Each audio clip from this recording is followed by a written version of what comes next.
any Western dance form that goes back so far or has evolved as much. You know what else is aspirational? The Louvre in Paris. One photo of it on our Instagram and we have arrived. But India's National Gallery of Modern Art, which has one of the richest collections of contemporary arts, gets just 30,000 visitors a year. The Louvre in Paris gets 2.5 million visitors every year. The Tate in London has an annual footfall of 4 million. What explains this gap? Is it India's disinterest in everything Indian or the obsession with everything Western? Do we still blame Macaulay for this? Or our failure to invest in our culture? The reasons are multiple and the result is clear. Today an Indian dreams of becoming Western, aping the West, or living the Western lifestyle. For an Indian, the West has become synonymous with advancement and modern living. But these are two different things, Western and modern. If only we could cure this 75-year-old colonial hangover, if only we could look through what Macaulay wanted us to learn, if only we could reconnect with our heritage, we would realize that it's us, the Indians, who have always been ahead of our times.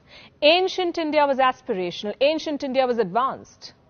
Meet Bodhayana. He lived in 800 BC. He calculated what the world knows today as the Pythagoras theorem. Pythagoras lived in 570 BC in Greece. Most likely he picked the theorem from the Hindu sages he studied under. Have you heard of the Fibonacci number sequence? This is how it looks. Every number is the sum of the two preceding numbers. The world credits Italian mathematician Fibonacci for this sequence. But an Indian sage named Hemchandra wrote it long before Fibonacci. And Hemchandra was not the first, by the way. An Indian mathematician named Gopala studied these numbers long before Hemchandra or Fibonacci. Eurocentric textbooks will not tell you this. Macaulay would never want you to know this. An Indian invented zero, an Indian taught the world how to calculate the value of pi, an Indian invented the decimal system or the binary digits, or the heliocentric theory about the solar system. It was Aryabhat who first proposed that the earth is round, it rotates on its axis and revolves around the sun. Today we learn about Copernicus. We wear t-shirts and sweatshirts of NASA.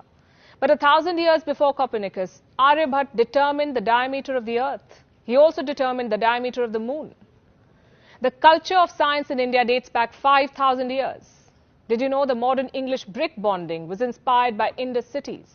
Today we look westward at the very mention of plastic surgery, but it was India that taught plastic surgery to the world. Meet Sushruta. He was an ancient Indian physician. He lived around 800 BC in the kingdom of Kashi. Sushruta Samhita is the earliest known document to give a detailed account of rhinoplasty. It also describes more than 300 different operations, some 121 surgical instruments. A lot of them are very similar to modern-day surgical tools. Sushruta would use herbs before an operation to prevent sepsis. He would also carry out cataract removal. This was in 800 BCE. Today we have lost out on this rich legacy because of our indifference to Indian heritage. And the West has time and again played it to its advantage.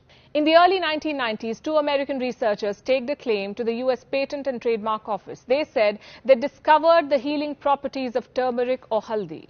These researchers were given the patent in 1995. Now here's what's funny. Indian households have been using turmeric paste on wounds for ages, but somehow we never filed a patent.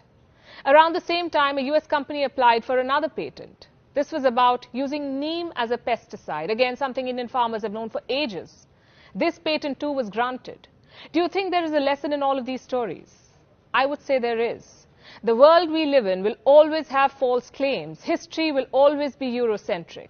There will always be sharks stealing ideas and innovations. But if we don't reconnect with our rich heritage, we would continue to be fooled by Macaulay and company. We will continue to believe that Indians are inferior.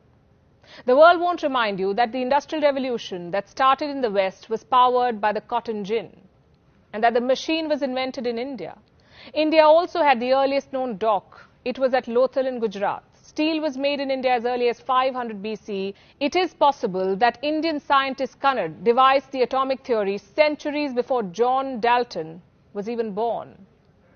India was the first to smelt zinc by distillation. The first seamless celestial globe was made in Kashmir. It was by Ali Kashmiri Ibn Luqman.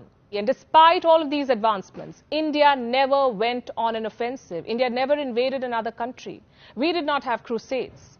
Our ancestors not just taught the world science, mathematics and astronomy, we also exemplified tolerance. This is the birthplace of 4 religions: Hinduism, Buddhism, Jainism, Sikhism. It is hard to find a heritage this rich. 75 years ago, we got the chance to reclaim this very heritage. But have we done justice to it? 75 years ago, Mahatma Gandhi led a freedom movement so that you and I could claim what is rightfully ours. You know, the great Indian heritage.